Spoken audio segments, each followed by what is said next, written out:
In the interest of time, I'm going to cut short the introduction of our speaker and let him, you'll hear more about him, but it's Bud Ailey, and Bud is from up in Chattanooga, and he had an experience in the 1st Cav and in LZ Albany, and we are really pleased that he and his wife could be with us today, and they have books for sale back in the back once the meeting is over.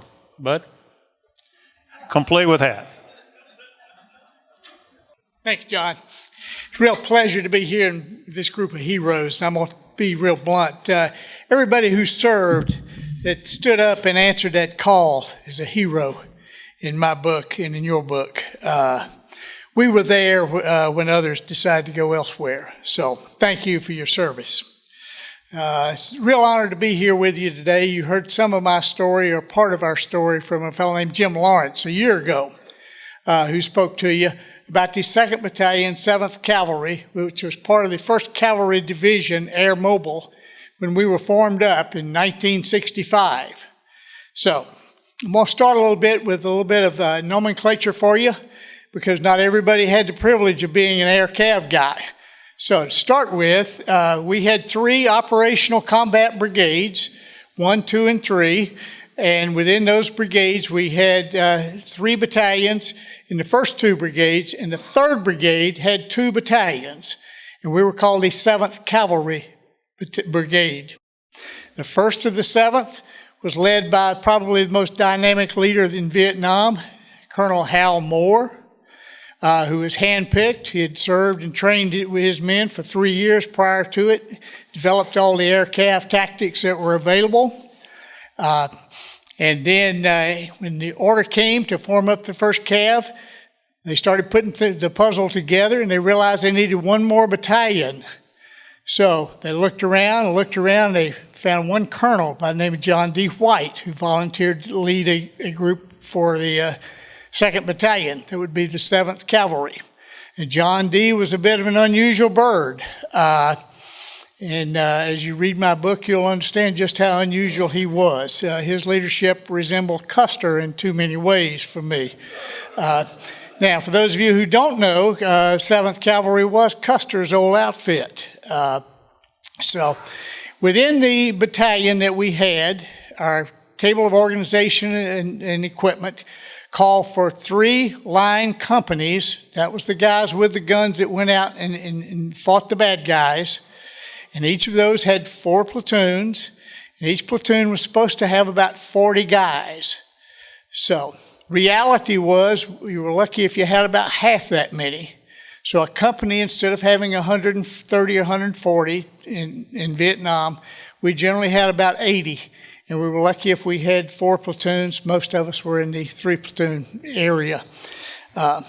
So before I really get into things today, I'd like to introduce a special guest that I've got today. His father was one of our NCOs that fought in the Drang Valley. He spent a year with us in Vietnam. He went over with us on the ship and came home.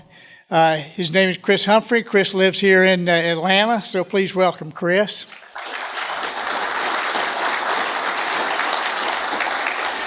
Chris and his family have been tremendous supporters of the 2nd Battalion, 7th Cav ever since we came back from Vietnam. Also with me today is my wife sitting back in the back, and she is my #1 fan and bookseller. So please say hey to her. We just celebrated our 50th wedding anniversary. Now, 51 years ago today, I sat on a hill outside of An Khie, Vietnam, at the An Khie Pass, sitting on my helmet, eating a meal out of a can. It was not near as well as done as today's meal. So thank you for the cooks and for providing a decent meal today. Let me tell you just a little bit about myself. I graduated from Furman University. I wasn't last in my class, but I wasn't far from it, maybe. I took ROTC in college because it paid me $27 a month, and it gave me the chance to be an officer and a gentleman. And according to some folks, I really need that gentleman thing. But I was chosen also to be a selected guy called the U2 guy. And U2 stood for Untrained Second Lieutenant. So the remarks you're hearing today all come from 51 years ago, this untrained second lieutenant's opinions and what he saw and did. I went straight from an ROTC graduate to a second lieutenant platoon leader with the 2nd Infantry Division at Fort Benning, Georgia. I went from a happy-go-lucky college kid one day to all of a sudden I were a platoon leader. I didn't know exactly what that was, but managed to figure it out as we went along.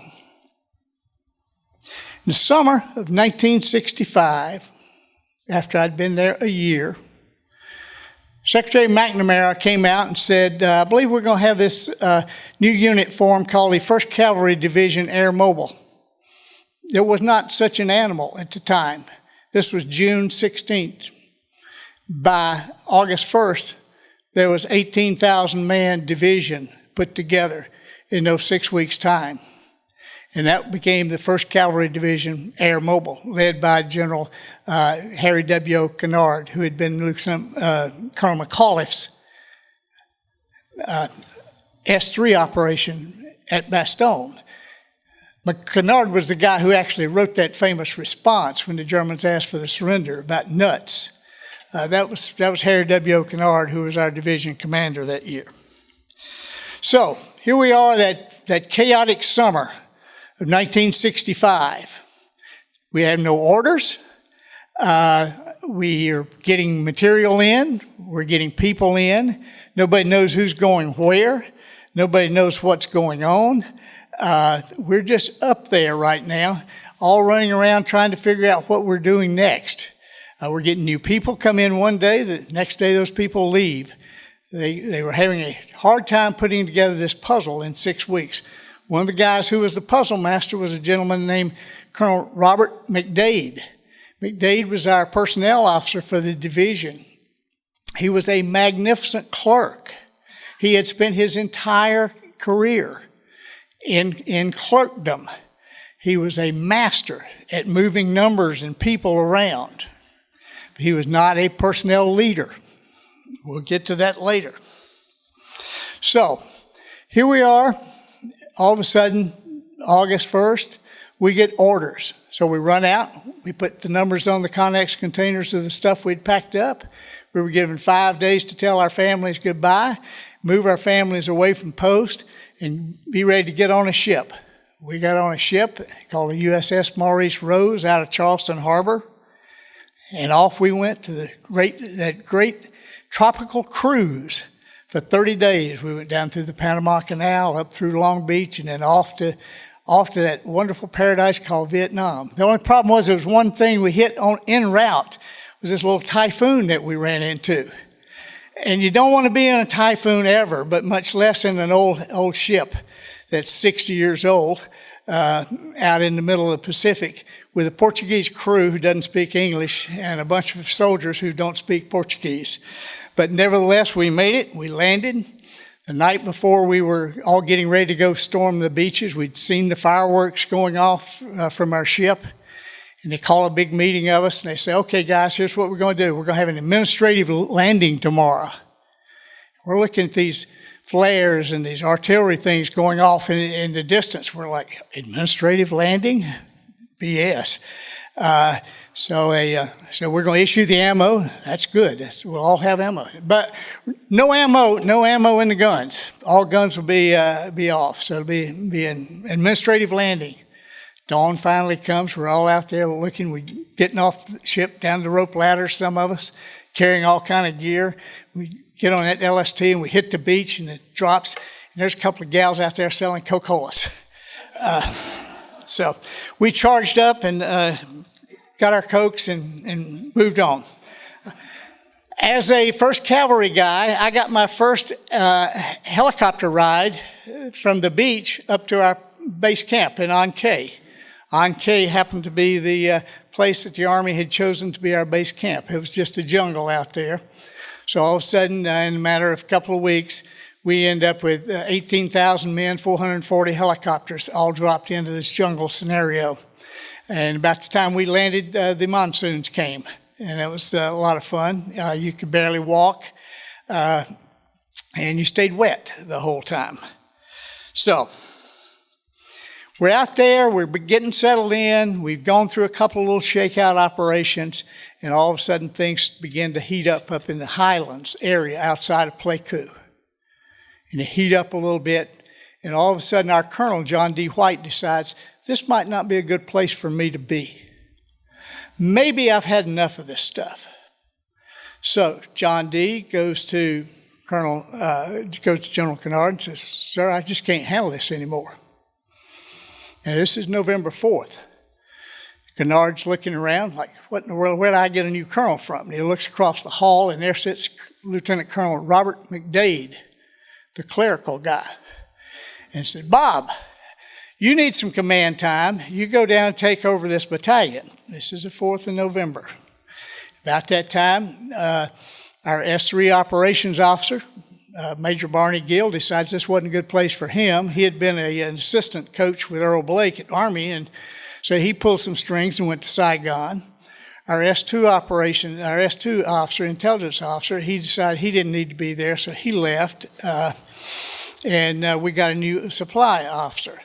So in the meantime, our executive officer becomes the brigade operations officer. So on the 4th of November, we now have a complete brand new cavalry. We also have 2 brand new company commanders. They've just taken over out of the 3 line companies that we have.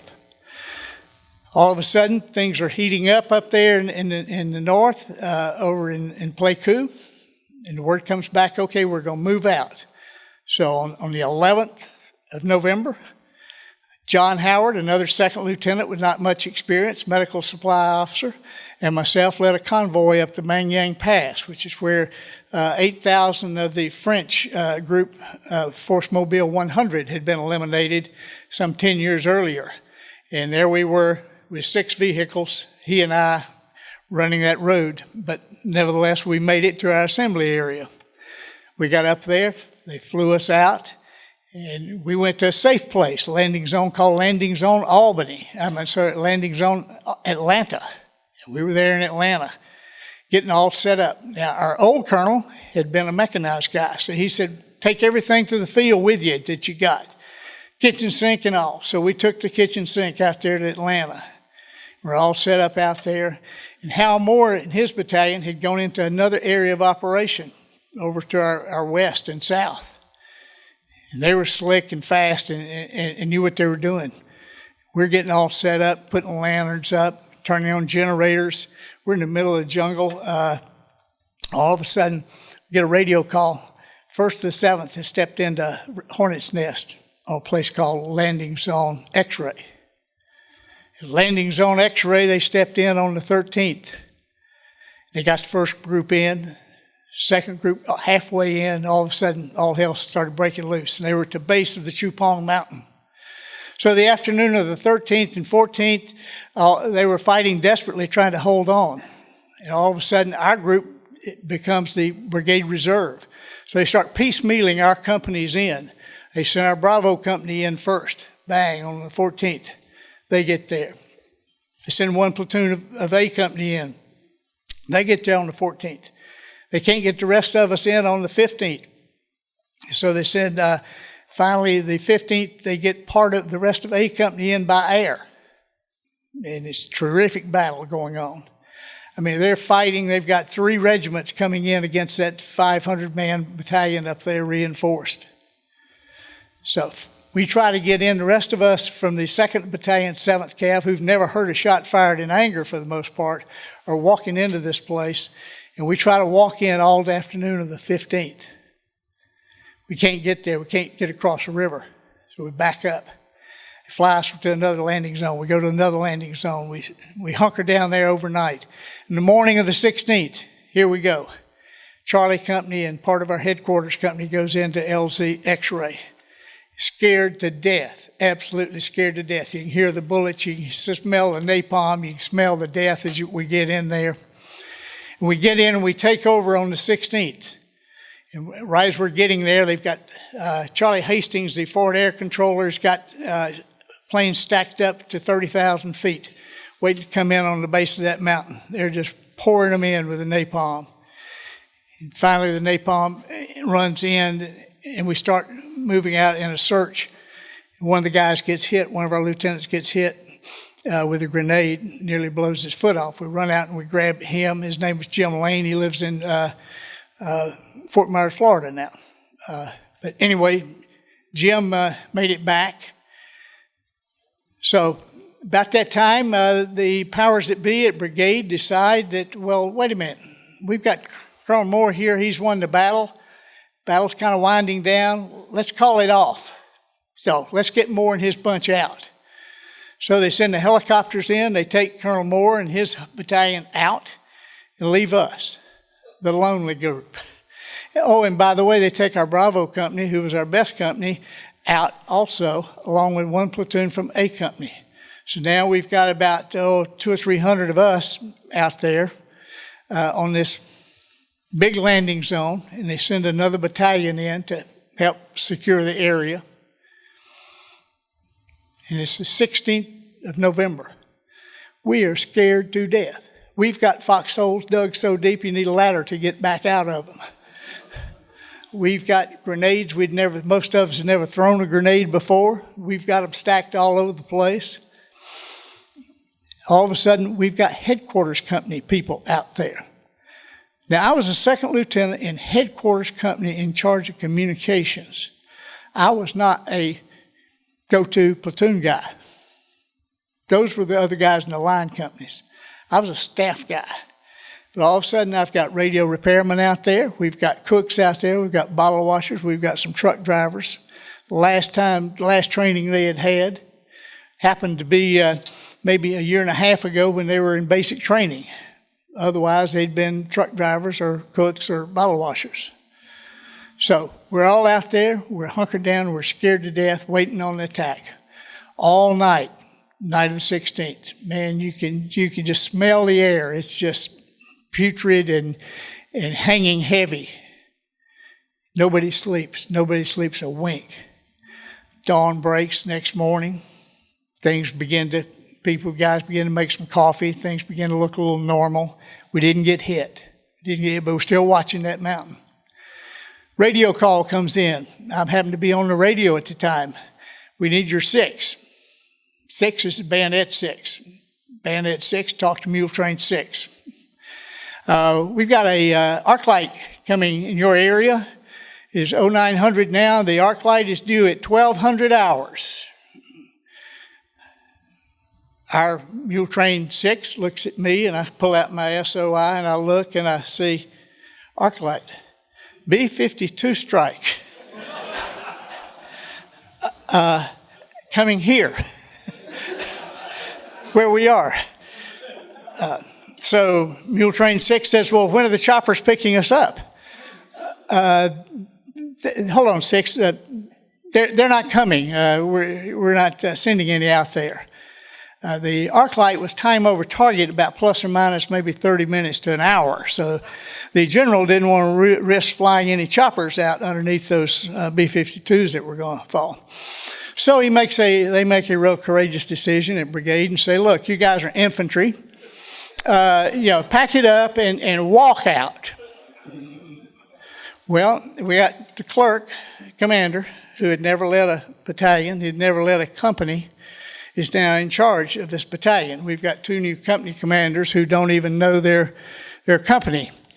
So this is kind of the predicament we're finding ourselves in, and we're trying to get organized. We realize we got about 10 minutes to get organized and get the heck out of Dodge here.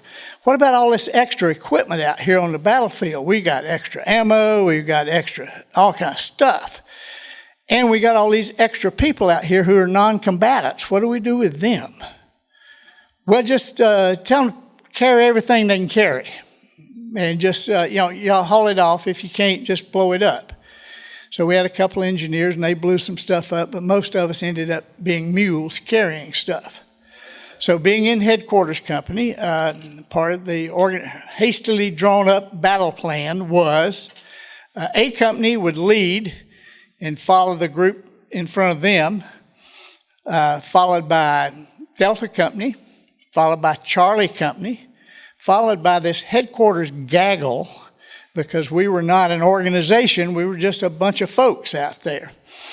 followed by a new attached company, A 1st of the 5th, that happened to have come in earlier that morning. So they're stuck with us. Now, again, our leader has not experienced any of these sort of challenges before. So they mentioned we have another battalion on the battleground also. That battalion, the 2nd of the 5th, is going to be the lead element, and they're going to go to a landing zone called Landing Zone Columbus, and it's about 3 miles over here, way over here to the east, northeast. And then when we get there, when they get to their place, the 2nd Battalion, 7th Cavalry is going to take a left turn, and we're going to go up west, another 3.5, 4 miles. Sir, we got any maps? We got 3 in the battalion because the area that we had come from over in LZ Atlanta, we was a different area of operation, so we didn't have the maps for the area that LZ X-ray was in to start with. So we had the 3 maps that were left. Oh, by the way, we have a new recon platoon leader who had been recon platoon leader for 2 days, 3 days. He had taken over from Lieutenant Jim Lawrence, who y'all heard from last year, who had moved over to executive officer of Delta Company. So we're moving along. Everybody grab something. Follow the guy in front of you. Our captain was a captain by the name of Dan Boone. Honest to God. Dan Boone, infantry company commander. So I said, Dan, what are we supposed to do with our headquarters group? Well, we're all going to be in a column of 2. So Bud, you and John Howard, lieutenants, y'all be over here, and you take some guys, and I'll go over here with the battalion surgeon and the captain, Air Force captain, and the S4 captain, and we captains will be over here with your platoon sergeants and some of the other leaders over here. But you guys will be okay over there. What happens if we hit somebody, Dan? If you know something happens out there? Charlie Company, who's in front of you, is going to stop, and you just move into the front of them, and they're going to form a perimeter around you and take care of you. Okay, sir. What about the enemy situation out there? We've just finished fighting for 4 days up here with these guys just pouring off the mountain at us. Oh, there's none around. Brigade says, no, they all left. Y'all kicked butt, they left. You're totally clear. So here we go. It's 9:30 in the morning. We didn't get water that morning. We're all carrying extra loads. It's about 110 degrees. I'm carrying a 292 radio antenna. It weighs about 60 pounds, and I probably weighed about 140 about that time.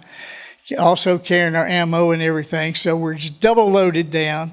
And we're just trying to stay awake and follow the guy in front. Follow the guy in front. Now, mistakes. Number one, the LZ Columbus was big. It had artillery there. LZ Columbus was big enough for everybody to go in. Why did somebody say, let's split the force in the face of an enemy? Sounds like Custer to me. The only guy that's ever done that was Stonewall Jackson back in Civil War days, he and Robert E. Lee. But anyway, we get to LZ Columbus, we break off, and now we're trekking along. And it's hot, and we're tired, and it's hot, we haven't eaten, it is miserable. All of a sudden we stop. Okay, must be there, right? Well, I don't know. I'm just sitting down. We have no communication. We're strung out about 400 or 500 yards through the jungle. It's been canopies, triple canopy. It's been elephant grass in places, Johnson grass knee level in others. It's about 1 o'clock. We're just stopped. What happens? Our recon platoon leader stepped on 2 North Vietnamese. Literally stepped on them. They grabbed them, started to interrogate. Our leadership element went forward, began to interrogate. We deployed no flank security at that time. We did nothing. We just stopped. We sat down, we smoked, we joked. We just thought we were there. Must be, and the power's up there. We'll get it together and tell us what to do next. Well, about that time, some rifle shots came from up forward. Bang, bang, bang. You could barely hear them way off in the distance. Eventually, word came back, oh, Charlie Company, move on line, and we're going to roll up this ambush that Recon's hit up there in front. So all of a sudden, Charlie Company, who's right in front of me, takes off. I'm like, wait a minute, you guys are supposed to take care of us, right? About that time, shooting starts, and it starts coming back to column.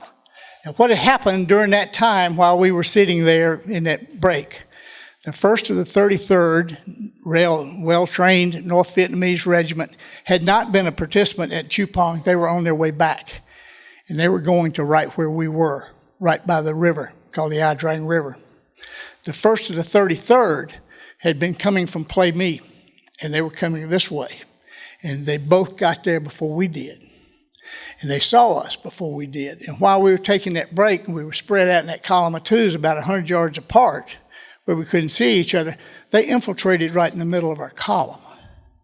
So back where I was, back in that headquarters gaggle, along with Charlie Company, is where we were just totally overwhelmed. And all of a sudden, as that shooting came back further and came roaring down the line, it just exploded. Bang, bang, bang, bang, bang. And all of a sudden, guys are just screaming, screaming, screaming. The guys behind us stop. I moved my men forward as best we could. And we're moving into this area where it's anthills. You can't see one another. We've got green guys that never heard a gunshot fired from Philadelphia. You know, they're not hunters. They just heard something and bang. So there's a lot of this issues going on. And where's the leadership? Right up front, Jim Lawrence goes down. Next goes down Don Cornett, executive officers of their respective companies. The next one, the company to my front, Lieutenant Ron Miller, 1st platoon leader. Bang, he's killed. Bob Jeanette, next platoon leader, he's banged down, out of action. Enrique Pajales, bang, he's out of action, shot bad. Leaving only Butch Auld, Lieutenant Butch Auld from southern Mississippi, back in that area as leadership. So in that chaos for the next 4 hours, I'm wandering around trying to grab guys, trying to organize some sort of platoon, some sort of breakout, some sort of, where in the hell are we supposed to go, guys? They don't know, and I got no idea either. And so finally, as we're going around there, the enemy's walking amongst us, crawling amongst us, executing our wounded, because they don't have a way to take care of prisoners. Darkness is coming in. All of a sudden, we get some A1Es come in. Butch Auld finally makes his way down to me, and we hook up. I'm like, Butch, which way do we go? He said, we've got to go west. And about the time we start to go west, here comes A1E, comes in strafing right over us to our west. Next pass, he comes in, here comes the napalm. Bang, right where we were going. I'm like, Butch, I don't think this is a good idea. Well, this is where we're supposed to go. So anyway, we organized about 8 of us at the time that were living and able to fight, and off we try to move, and we move into the high grass, and all of a sudden, machine gun opens up, and Butch disappears totally in that. I crawled around in there looking for him for about 3 to 5 minutes. Can't find Butch. He doesn't answer. Immediately, he was dead. Meanwhile, those other 8 that were with me had scattered like quail. They were gone. So there I was. It's almost dark. I'm alone. I don't know where the hell I'm at. Don't know where I'm supposed to go. All I know is this is a hell of a mess, and I got a lot of wounded guys around. So I crawl around and I find some wounded guys. I end up with 5 guys that are totally wounded. One guy's got an eyeball hanging out. Now I'm 23 years old. I've never seen an eyeball hanging out. I've never seen a guy shot in the chest. I've never seen a guy shot in the arm and the leg. I'm covered in blood. I don't have any stuff to take care of these guys with, but I get them down in a little ditch. And all of a sudden, I can hear some artillery coming. Boom. From way off at LZ Columbus, about 2 miles away. Boom. It's coming, and it starts landing right on us, where we are back there. I'm like, well, we can't stay here, guys. We're getting overrun all sides. I said, what can we do, guys? They said, sir, whatever you think you can do. If you can lead us, we'll follow. I said, okay. So let's say the Lord's Prayer. And we did. And they said, sir, can you get us out of here? And I said, I will with God's help. And we found a little ditch. As darkness fell, we crawled out right out between them. Between the north, between our own dead guys. We crawled all evening back 2 miles through the jungle to the LZ Columbus. And as we got there, it was too dark. We knew we couldn't go in because of all the scare shooting and all the stuff that was going on between us.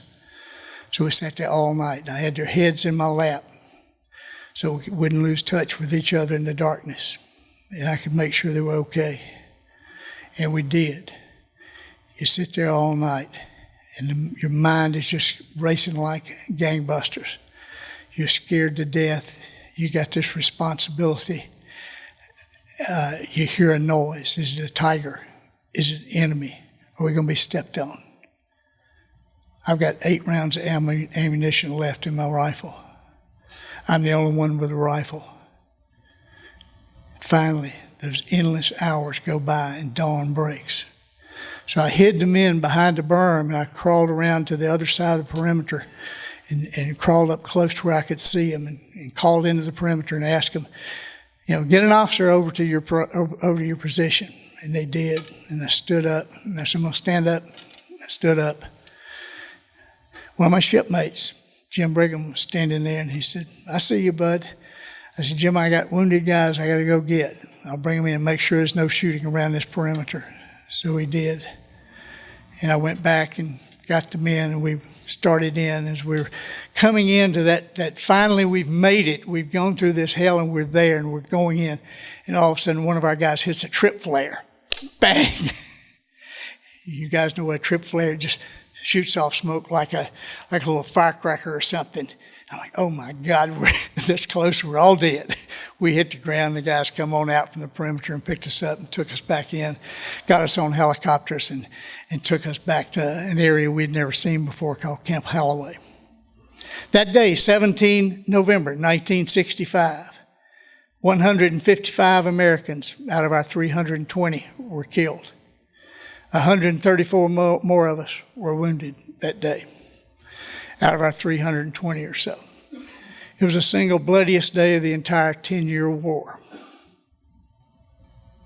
17 November 1965. We got back to base camp eventually. Our leaders never acknowledged, the big boys never acknowledged, they never validated us for what we did or anything.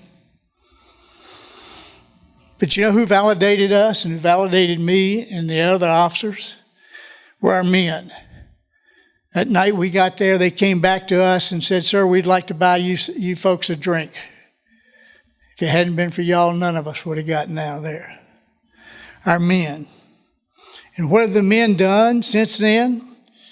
Well, George Taylor was a guy that was killed. He was a PFC. His buddy Jim Segerhorn was a Spec 4. Jim Segerhorn spent 19 months in a VA hospital. Jim got out, and the first thing he did was hitchhike down to Buffalo, Wyoming to tell Ernest Taylor's parents what a great soldier their son had been. George Wasenko, one of my radio operators. George lost his best friend, Kenny Bullock. George got home a year later. The first thing he did was go to Auburndale, Pennsylvania, and look up Kenny Bullock's family to tell them what a good guy Kenny was. Kenny had been missing. The families. Bernard Creed, one of our sergeants, was killed. His sons, still today, call me and stay in touch with us. Evelyn Bass, Clarksville, Tennessee, received word that her husband had been killed. She had a 4-year-old son. She was living in Clarksville. Over 50 years go by before she gets a phone call, and I finally found her. And I called her up and asked her if she'd like to talk to me. Her son came down from Williamsport, Pennsylvania to speak to me and meet me. First time he'd ever met anybody that served with his daddy, everybody that ever knew his daddy. So it's the men, it's you. It's not the big boys. It's us little guys that validate one another's service. For the soldier who has survived a war, there is no closure. He has a duty, a sacred obligation to remember those who fell in battle all his days and to bear witness to the insanity that is war. General Hal Moore. Thank you, gentlemen.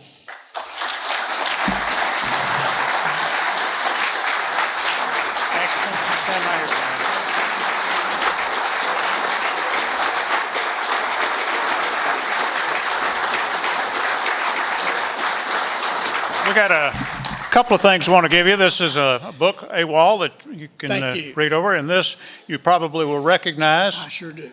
That's a special gift from us, just particularly for folks that come and spend time with us. I got to tell one follow-up story to his administrative landing. I was there. I was also a U2, and we had a special sign made for those guys like him coming over the side. It said, "Welcome to Vietnam. This beach taken and secured for your pleasure by the 27th Transportation Battalion truck." Thank you, John. All right. Thank you. We appreciate it.